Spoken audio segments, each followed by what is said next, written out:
Hello and welcome back to another episode of Monday Shots, your monthly dose of insights, stories, and conversations from the world of shipping. I'm your host Khyati, and today we are diving into a truly special episode. Our guest today is someone whose name resonates across the global maritime and dispute resolution landscape. A distinguished maritime professional with over 4 decades of experience, he brings a rare blend of technical expertise and commercial leadership. From hands on shipboard engineering to senior roles in chartering, operations, and S&P, his journey embodies depth, versatility, and excellence. He is an accredited mediator and practicing arbitrator associated with some of the world's most respected institutions, including LMAA, HKIAC, SIAC, DIAC, SEMA, AIAC, and many others. His ability to decode complex disputes, whether bunker claims, charter party challenges, or some ship damage cases, makes him a trusted voice in the industry. He also contributes as an expert witness and advises on new building projects and sale and purchase agreements. It's a complete honor to welcome Mr. Jagmeet Makkar to Monday Shots. Hello, sir. Welcome to Monday Shots. Thank you for being here and giving us your time. Hi, Kathy. Thank you very much. I never heard so much about myself ever before. It's my pleasure to tell so much about you to our audience, and it's a complete honor for me to host you today. And I hope we're going to have a very healthy and very sound discussion today. Hope you're ready. Yeah, I'm ready. As in Urdu say, Zarra Nawazi hai aapki. Great. So, without any further ado, let's start. So, Mr. Makkar, with such an extraordinary journey spanning over 4 decades, I think the best place to begin is the beginning. So, how did it all start for you? Could you walk us through your background and the experiences that shaped your path in the maritime world? Well, uh, I'm a marine engineer by education.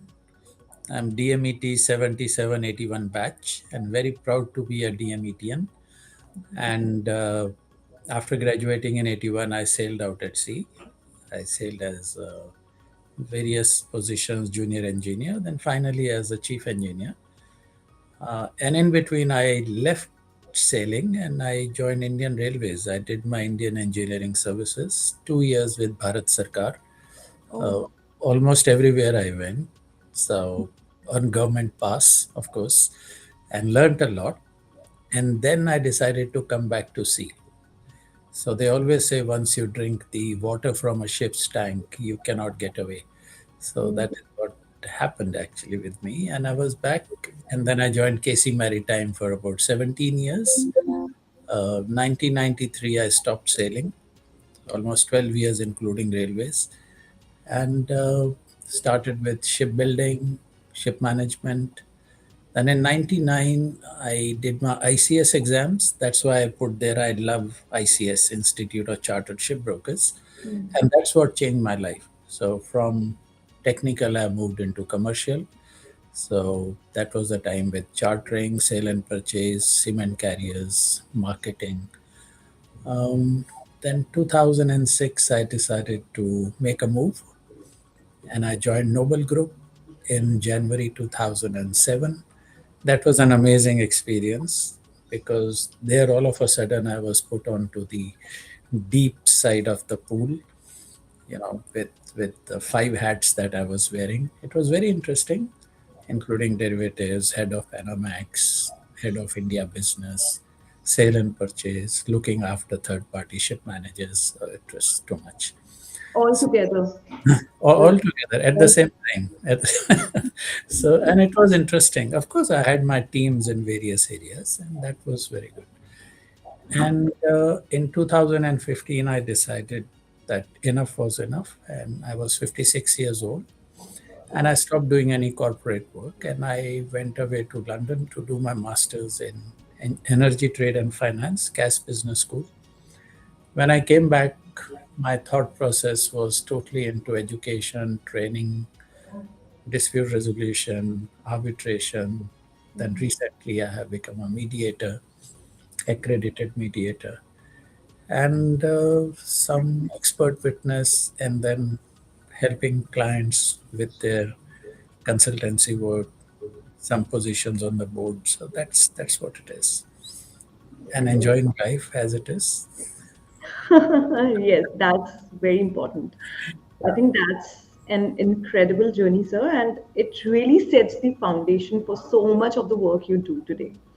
I mean, that's truly commendable. Thank you for sharing.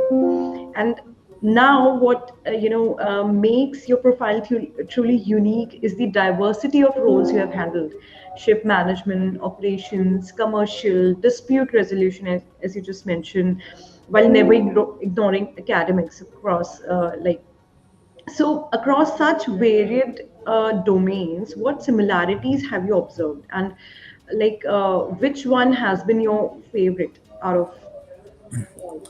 That's a very difficult question, Kathy. I mean, it's like asking mom which child you like the most.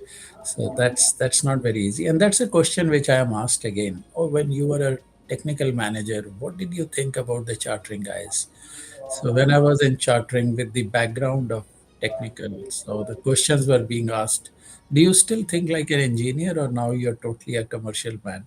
So it's quite an interesting thing that you come across. Common, what is common is risk management in every aspect. When what is the purpose actually for all of us when we are working in a shipping company? That is to make money for the organization. So the enterprise value you have to create, right? So when I was in technical, the idea was to meet the budgets, to minimize the damages. There should not be off hire. When I was in commercial, you have to maximize the revenue. So one side you save money, other side you make money. So both are perfectly fine. But in both the cases, risk management was very important. So being in technical, risk management was mainly to safeguard the ship and avoid any accidents. On the commercial side, my risk management was price risk management to make sure that when the market moves, we don't lose money. So I think the most common thing is the risk management and cross-functional working. No organization can work, um, and meet the objectives if the people do not understand each other's work. Even though, let's say, if I am in technical department, I must know what my chartering guys do. What is it that their role is, and how can I help as a technical guy so that my chartering guys can do well.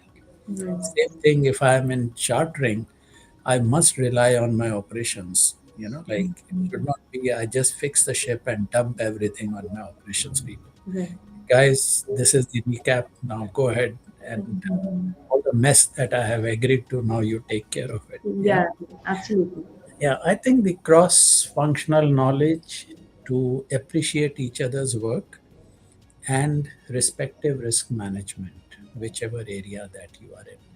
In my opinion, that is the most important thing that I have learned. Great.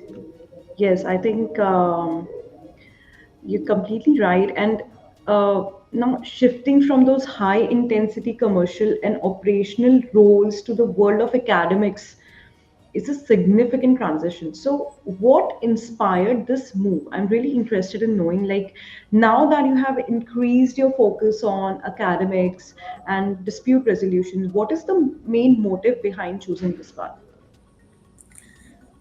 Khyati, I was always called even when I was studying in college, कि ये तो पढ़ाकू है, like this guy only is busy with his studies, and I always enjoyed. When I was in DMET, my batchmates would come to my room and it would be full. Some sitting on the bed, some sitting on the floor, and we would be discussing, and I would be teaching and learning. So Right. it's not something which was new for me when I moved more into academics. And many a times I remember when the professors were late or they were not coming. So I would be the person with the standing in front of everyone. Okay, आज क्या पढ़ना है? Today, what do we want to learn? All right, we will do this part or that Yeah. part. So I always loved that. And by the way, I was the president's gold medalist in DMET and also Great. the topper shopkeeper for 4 years, so that was quite interesting. वो तो होना ही था when you study all the time. It's all. Yeah, absolutely. So only two things were my favorite. One was to listen to old Hindi music, old songs, and studies. So these were the two. And then when I joined KC Maritime and Noble, even though there was a lot of work, I was very busy. I didn't give up teaching. So I was City University of Hong Kong, part of the ICS revision classes, Hong Kong Polytechnic University. And these are all pro bono stuff that I would do. Mhm. Um, Conduct seminars for classification society. So this never left me, you Yeah. know. So when I quit the corporate work and did my masters, the purpose of my going and doing my masters was exactly the same. What new has happened in the field of Mhm. and also to be with people, students who were half my age. Yeah, so I learned more outside the classroom than inside. Inside, yeah. Going with them in the evening, everybody's out for beer. So I would just listen to them. How does this generation, your generation, Kathy, how Yeah. does this generation think? Uh, as parent, what we feel is, Arey yaar, during our time we used to be so good. Now look at this generation. But my entire idea changed when I Mm. was there dealing with people half my age and dealing with professors who are 5 years, 10 years younger to me. My entire perspective changed. I found your generation was so broad based, and you had such a big exposure. And my respect for this generation went quite a lot. And because during my time, we were like growing in a vertical bamboo, we never used to have broader perspective of things where Mm. you guys have that. So that was big learning for me, very, very big learning for me. So when I moved into academia more compared to what I was doing before, it was like homecoming for me. It was not something which I had to struggle. Yeah. I was very natural in that. So that's it. So I do a Maybe lot. it was the long hidden passion of yours that came up at the later stage. What if I Yeah, you're absolutely right. It's yeah. always been passion. Just to give you one example, Kathy, was sometimes I delivered lectures for the entire day. Yeah. So one group I would do for 4 hours, then the second group, same thing I would teach. But you Mhm. cannot take everyone away for 8 hours. Kam kaun karega? Who is going to work? Right. So the big companies in Hong Kong. Physically, I will go and teach. And when I would sit after taking the class, and the long breath that I would take, ah, maza, Yeah. aa gaya. Like that satisfaction is Satisfaction. It huge, really has to be a very big nice. Yeah. satisfaction. So that's what always drove me forward. And it's not only the shipping part, in the dispute resolution also. I'm a faculty member of the Chartered Institute of Arbitrators. I teach that. Mhm. Now I've started doing something on mediation. I love doing that. Yeah. It's a Yes. I think that perspective really highlights the purpose and passion behind your shift into teaching. That's very yeah. understandable. Thank you so much for sharing. But I have one more thing in mind. For many young professionals, academics often feels like an uncertain or unconventional path, especially in an industry as dynamic as shipping. So, would you consider academics as a full-time profession, or do you think it's a worthwhile career path? It's not an easy question to answer, Kathy. I've been thinking about it myself, but for me, it was slightly different. Um, if somebody told me that whether I would have gone into academia uh, after doing my graduation, I don't think so. It's only after doing the practicals things, and especially in different verticals like sailing out at sea, then ship management, shipbuilding and ship management, project management, chartering, sale and purchase, ship finance. I've done few joint ventures, then ship leasing. So once I had that, I started to get a very strong feeling that I must share, bring everything together. Like when I'm teaching, Kathy, what happens is, let's take an example. If I'm teaching, let's say, sale and purchase, naval architecture comes in it. I'm a fellow of the Royal Institution of Naval Architects. So naval architecture comes in it, ship construction comes in it, ship finance comes in it, yeah, ship management comes in it, Yeah. commercial aspect of contracts and buying and selling comes in it. So I'm not just restricted to one specific aspect. Mm-hmm. Sale and purchase means that's it. You can't. So when I'm able to bring everything together, the students understand in a very broader perspective. Yeah. That is very important, in my opinion.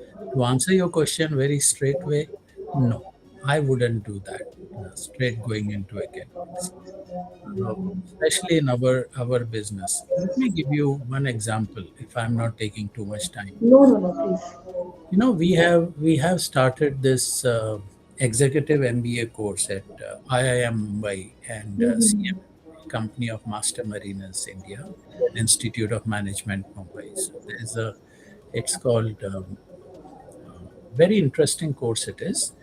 So we have IIM professors teaching the management part, the theory part. It's all about HR, marketing, strategy, all that they teach. Then we have five modules which are maritime. Yeah, we got ship finance, sale and purchase, maritime economics, marine insurance.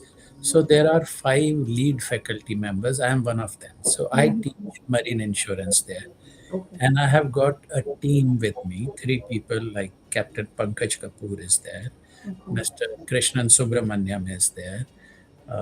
Then I've got Tony Fernandez. He's a very elderly gentleman. So we do these things together. And similarly, other uh, lead faculty members, they have their own teams, two Teams. people, Amit Oza, Puneet Oza. Yeah, So yeah. together we are doing it. That is where we bring a difference. Not just the theory, bringing practical along with theory, doing case studies, discussing, doing workshops. So that's the value you add to the students. Yeah. But straight going from the university, start teaching, um, I think not something I would have done. You must have that pool of experience with yourself first to deliver to someone else, I think. Yeah. Yeah, if you're doing that particular aspect, but if Particularly. you're yeah, but if you're teaching only, let us say, ship construction, then you need to be very good in that. You cannot be jack of all, Yeah. like, and master of none. In our case, it is jack of some, master of some. You put Yeah. together, and we work together to teach our students Yes. exactly what we do in Institute of Chartered Shipbrokers to bring Mhm. about that professional education, knowledge, and then students can work with organizations like yours and others to Right. add value to the bottom line. So, building on that, there's also common observation that professionals in academics are not compensated as competitively as those in commercial roles. So, what are your thoughts on this perception? Do you agree with it? Again, very interesting question. Compensated in terms of monetary value, compensated in terms of fulfillment of your passion, satisfaction. So, and these are two different things. If we are looking only at the monetary part, of course, I mean, commercial is where the money is. Yes. All right. So you work hard, you add value, you generate money for the company, you get commissions in addition to, or bonuses in addition to what your salary is. In academics, no, you will not get paid. You cannot be paid. I mean, even if you are like either a vice chancellor or you are dean, you won't be paid. A chartering manager may be earning twice as what they earn. Mm-hmm. But what we have to remember is the respect that they uh, command, and the satisfaction they get, the value that they add to the industry. So what happens in the when I used to work as a commercial guy or a technical guy. I'm in addition to working for the company, whatever I earn is just for myself.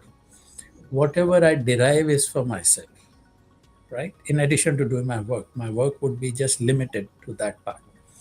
But when I am doing as a head of the department or head of the faculty or whatever, the value that I add, and when I see my students, them like 5, 6,000 of them, when I see them doing well in life, when they are happy, progressing, when I'm in a conference, 6, 7, 8 of them come along and give a hug and, sir, how are you?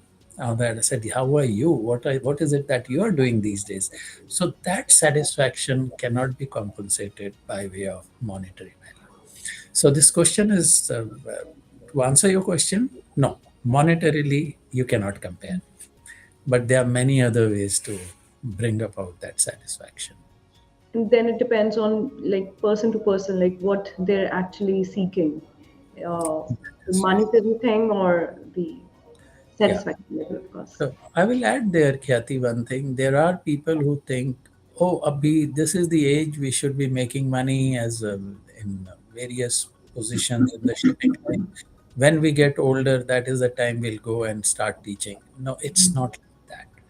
Yeah. Either you have it or you don't have it.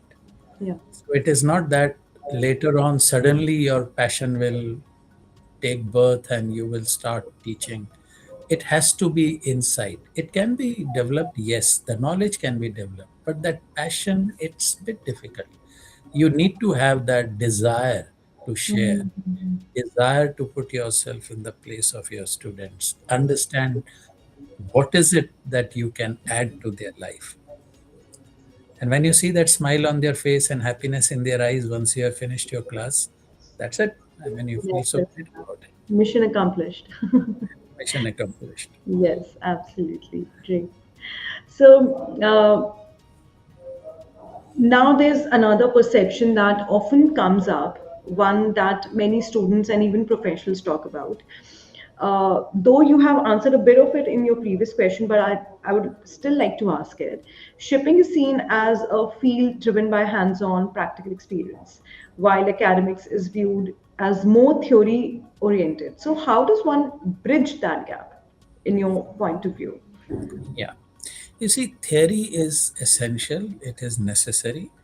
So each one of us is a product of theoretical concepts that we have studied from childhood, isn't it? All of a sudden, we haven't become managers or managing directors or CEOs. We don't realize this because it's such a gradual, slow changing process from school to college to university, internships, junior roles, senior roles, like that. So, theory has always been there. Now, if we consider that a person can survive only on theoretical concepts without having exposure in the real life, that's not success. You Right. will not be successful. Theory is like your foundation, and the building that you make, that is what your practical knowledge No. is. How beautiful that building is, how strong that building is, how beautiful the inside furnishing is. It all depends on what is it you actually do in real life. Right.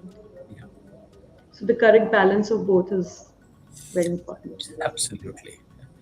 You always add some beautiful things at the end of what I say, and that brings about a good gist. Summarize it so very well. Thank you. Thank you so much. Well, the next question that's coming up, it's one of my favorite, and I always ask this question to all my guests. So, With your extensive experience across decades, you have witnessed the industry transform in many ways, commercially, technologically, culturally. So, from your perspective, how has the shipping industry evolved over the years? Oh my God, it's like total paradigm shift. It's everything has changed so much. In terms of technology, it has changed. In terms of culture and workplace, it has changed. In terms of diversity, it has changed. You're seeing more gender. I wouldn't say the equality has been, but you're finding more uh, women coming into the industry. So our industry is quite, I would always say, very traditional, very what rest of the people do in the world today, we are going to do it after 3 days, 3 years or 2 years, not days, but years. We are very slow in changing, but we have changed last few years. Technology has been the major one. Um, the approach towards work, that's the other one. And your question is so difficult, like when I have to answer, how do I answer? As for the seafarer, or I ask for the technical managers, or I answer for commercial guys, or I answer for the risk managers, the derivatives people. It's not very easy. Everywhere things have changed. Yeah, but as a general, if we talk about the industry. Yeah, it has changed huge. Let me give you one example when I talk about technology. The first computer I bought was in 1990. Hmm. It was Citizen laptop. And you know what was the size of my hard disk? It was crazy, 256 MB, Oh, megabytes. Yes, that was the hard disk, 1990 Citizen I had. okay. And you look at what we do now, the small USBs are like 256 GB rather than 256 MB. Right. So that has changed quite a lot. And of course, I don't want to talk about the stereotype answers like decarbonization and AI and the alternate fuels. Those are all there. They will continue.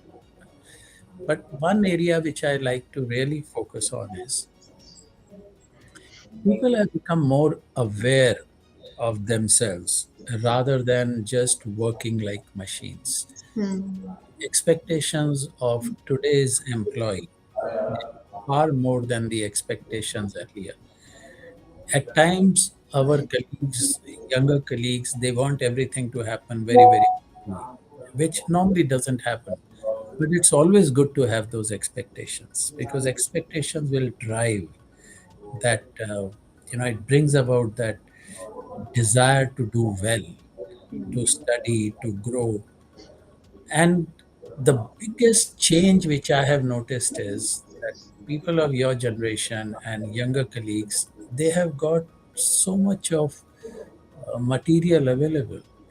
You can just type something on Google, internet, and you get so much information. So information is there, right? Knowledge is also there, Yeah. right? But the wisdom, you have to distill that.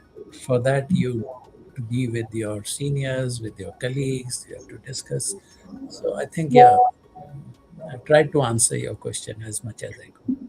Well, I think your insights into the evolution of shipping truly highlights how much the industry has grown, like from especially from where you started.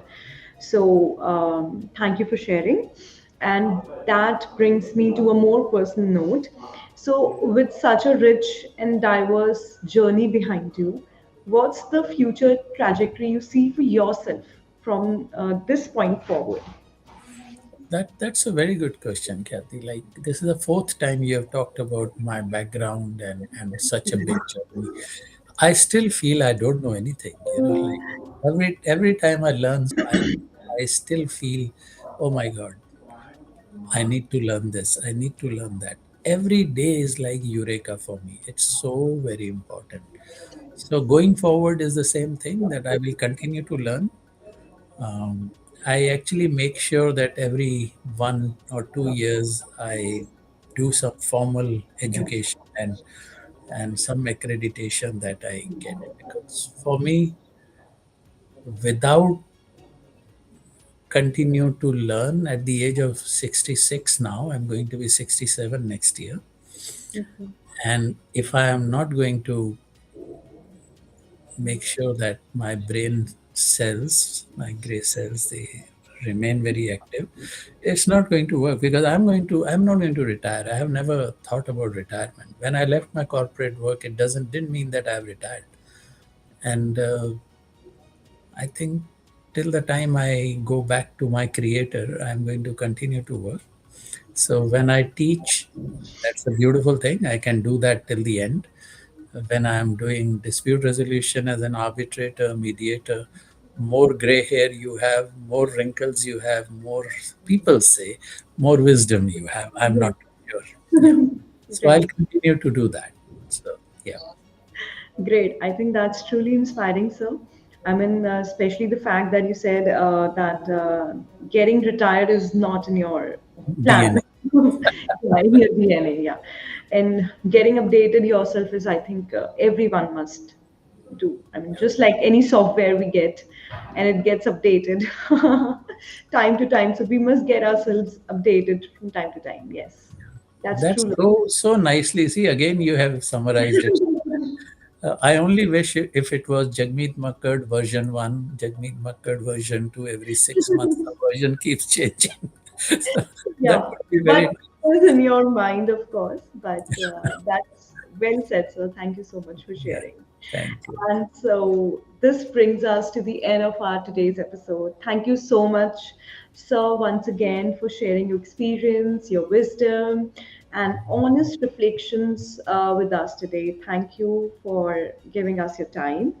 It was a truly um, healthy discussion we had. I hope you enjoyed your time with me.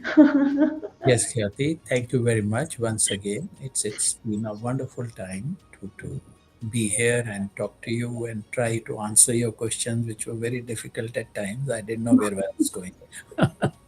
So I hope whatever I said would be useful to listeners. And thank you so much. And you're doing a great job. Keep it up. Thank you so much. Thank you so much, sir. And to our listeners, thank you for joining us on this enriching episode of Monday Shots. If you enjoyed today's conversation, don't forget to like, share, and leave a review for us. Stay tuned for more such insightful discussions. I'm your host, Khyati, and I'll see you in the next episode. Until then, keep learning, stay curious, and keep sailing forward.